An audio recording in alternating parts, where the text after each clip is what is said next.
यदि आप भी इंडिया में रह के फॉरेक्स ट्रेडिंग करते हो या किसी भी फंडेड अकाउंट के थ्रू फॉरेक्स ट्रेडिंग करते हो तो 1 मार्च 2026 से गवर्नमेंट ने आपकी फील्डिंग सेट कर दिया और आरबीआई ने कुल 95 ऐसे ब्रोकर्स की लिस्ट जारी की है जिसपे इंडिया में ट्रेड करना इलीगल है, उसमें एक्सनेस का भी नाम है।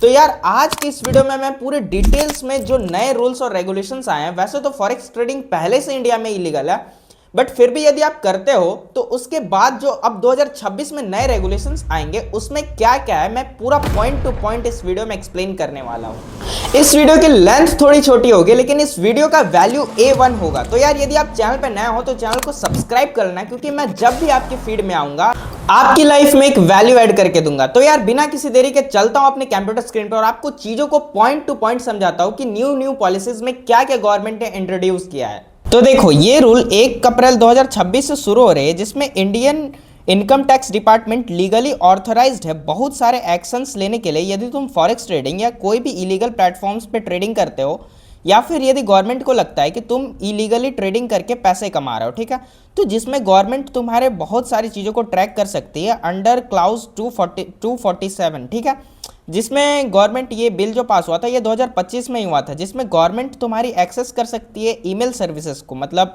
जो ईमेल है और वगैरह वगैरह आउटलुक्स जैसी चीज़ें, और उसके साथ ही तुम्हारी सोशल मीडिया हैंडल्स जैसे तुम्हारे Facebook, Instagram, Twitter, WhatsApp chat, ये सब का भी एक्सेस गवर्नमेंट कर सकती है यदि उनको लगता है कि तुम इलीगली पैसा कमा रहे हो फॉरेक्स ट्रेडिंग करके या किसी भी और गेम वगैरह चीज़ से, ठीक है, तो वो इन सब चीज़ों का भी एक्सेस ले सकती है। ऑनलाइन फाइनेंशियल अकाउंट जैसे बैंकिंग, ट्रेडिंग या क्रिप्टो वॉलेट्स को भी वो चेक कर सकती है। क्लाउड स्टोरेज में गूगल ड्राइव और आई क्लाउड, ये मतलब यदि तुम आईफोन यूजर हो तो वो आई क्लाउड तक भी चेक कर सकती है, और अदर डिजिटल ऐप्स या रिमोट सर्विसेज को भी वो चेक कर सकती है, ठीक है। तो गवर्नमेंट की न्यू पॉलिसीज के बाद तुम्हारी ये सारी चीजें मतलब डिजिटल चीजें भी ट्रैक होगी। पहले क्या होता था कि पहले बस फिजिकल चीजें ट्रैक होती थी, मतलब यदि तुम किसी भी केस में पकड़े गए या कभी भी तुम्हारा इनकम टैक्स का रेड आता था तो वो बस ऑफलाइन चीजों का एक्सेस करते हैं कि तुम्हारे पास कितना कैश पड़ा है या फिर कितना सारा एसेट्स है, बस वो उसके बारे में ढूंढती थी। बट इस एक्ट के पास होने के बाद यदि तुम किसी भी फॉरेक्स ट्रेडिंग या कहीं से भी यदि गवर्नमेंट को पता चलता है कि तुम इलीगल पैसा बना रहे हो तो वो ये सारी चीज़ों का भी एक्सेस कर सकती है। इनफैक्ट वो ईमेल का भी एक्सेस ले सकती है, तुम्हारे अकाउंट्स का, तुम्हारा हर एक चीज़ का वो एक्सेस ले सकती है जो कि डिजिटली भी अवेलेबल हो। तो यार इसके बारे में पूरा डिटेल्स में भी जानो। चलो मैं चीज़ों को बताता हूँ। अभी सोशल मीडिया का टाइम है, अभी तुम वीडियोस बहुत सारे सोशल मीडिया पे देखोगे या इंस्टाग्राम पे या कहीं भी देखोगे कि फॉरेक्स ट्रेडिंग बंद होने वाला है या बैन होने वाला है और ऐसे ऐसे कानून पास हुए, लेकिन इसकी रियलिटी क्या है, ऐसे क्या क्या कंडीशंस होंगे जिस पे गवर्नमेंट ये सारे रेगुलेशंस तुम पे लगा सकती है। चलो इस कंडीशंस के भी बारे में बात करता हूँ। मैं एक चीज़ क्लियर कर दूं कि यदि तुम छोटे स्केल पे यदि ट्रेडिंग कर रहे हो या फॉरेक्स ट्रेडिंग कर रहे हो तो ऐसी कोई भी सिनेरियो तुम्हारे साथ होने की संभावना ना के बराबर है। हो सकती है, मैं इसकी गारंटी नहीं ले सकता, लेकिन हाँ मतलब यदि तुम छोटे स्केल पे कर रहे हो तो चलो मैं चीज़ों को तुम्हारा वापस स्क्रीन पे ले जाके तुम्हें एक्सप्लेन करता हूँ, ठीक है, और सारे कंडीशंस को भी एक्सप्लेन करता हूँ। देखो यहाँ पे वो सारी चीज़ें हैं और सारे कंडीशंस हैं जिसमें एक्सप्लेन किया गया है कि वो कब तुमसे ये सब चीज़ों का एक्सेस ले सकते हैं। तो देखो सबसे पहला चीज़ तो ये है कि the government has clarified that this is not a blanket or routine monitoring for all citizens, मतलब ये सारे सिटीजन्स के लिए नहीं बना है, ठीक है। ऐसा नहीं कि यदि तुम फॉरेक्स ट्रेडिंग कर रहे हो तो सीधा तुम्हारे ऊपर रेड आ जाएगा, ठीक है। ये कंडीशंस तब अप्लाई होगी यदि तुम पे ये बहुत ज़्यादा ये तुम टैक्स बचा रहे हो, जैसे 10 लाख 40 लाख ऐसा, तब शायद तुम पे कोई रेड पड़े तो वो सारी चीज़ों का ये एक्सेस ले सकते हैं। कोई ये सब पे लागू नहीं होगा, ये कोई रूटीन मॉनिटरिंग है नहीं, ठीक है, कि सब पे लागू होगा। दूसरा चीज़ टारगेट इन्वेस्टिगेशंस, देखो it applies specific during search and service, देखो, और रेड्स के थ्रू, मतलब देखो जब तुम पे कोई रेड आता है या फिर मतलब बहुत ज़्यादा यदि तुम ट्रांजेक्शन करते हो या उस पर तुम पकड़े जाते हो तो जब तुम पे सर्वेज होगा, ठीक है, या फिर सर्वे या फिर रेड होगा तब ये सब सारी चीज़ों का एक्सेस तुम पे लेगी। मतलब मैं ये तुमको क्लियर कर दूं कि यदि तुम कोई भी नॉर्मल व्यक्ति हो या फिर ऐसे ट्रेडिंग कर रहे हो या फिर बहुत ही कम पैसों से कर रहे हो और जब तक तुम पे कोई सर्वे नहीं आता तब तक ये सारी चीज़ों का एक्सेस तुमसे गवर्नमेंट नहीं ले सकती, ठीक है। ऐसा मत सोचना कि मतलब अभी तुम फॉरेक्स ट्रेडिंग करो तो ये सारी चीज़ों का जो तुम्हारा जो एक्सेस है वो गवर्नमेंट के पास जा रहा है, नहीं, ऐसा बिल्कुल नहीं है। जब तक जब तक तुम पकड़े नहीं जाओगे तब तक तुम पे ये चीज़ें अप्लाई नहीं होगी।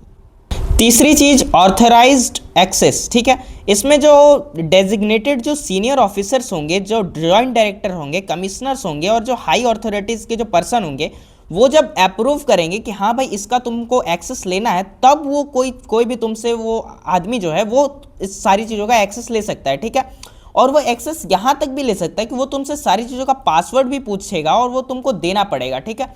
यहाँ तक तुम्हारी जो प्राइवेसी है वो ली जा सकती है। तो यार ये थी वो सारी चीज़ें जिसको मैंने तुम्हें एक्सप्लेन कर दिया। तो सोशल मीडिया पे कोई भी व्यक्ति तुम्हें कुछ भी बोले, तुम्हें वो रियलिटी चेक मैंने दे दिया है, अब करना ना करना ये तुम पे डिपेंड करता है। मैं बताऊं तो अभी फिलहाल डेल्टा एक्सचेंज और CoinDCX ऐसे दो प्लेटफॉर्म्स हैं इंडिया में जिस पे तुम जेन्युइनली क्रिप्टो ट्रेड कर सकते हो। और मतलब मैं ऐसा बताऊं कि गोल्ड के पेयर्स और सिल्वर्स के पेयर्स में तुम ट्रेड कर सकते हो, ठीक है। तो वो एक लीगल प्लेटफॉर्म्स है तुम्हारे लिए, मतलब इंडिया में रह के तुम ट्रेड करना चाहते हो। बट उस पर मेन पॉइंट ये है कि उस पर ब्रोकरेज भाई बहुत ज़्यादा लगता है। ये बात मैं भी एग्री करता हूँ, मैं भी ट्रेडिंग करता हूँ, तो मुझे ये चीज़ें अच्छे से पता है।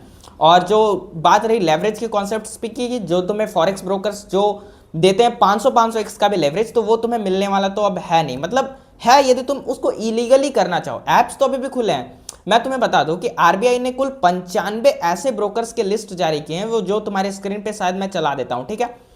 तो ऐसे ऐसे जो सारे ब्रोकर्स के लिस्ट हैं तुम देखते जाओ, ठीक है।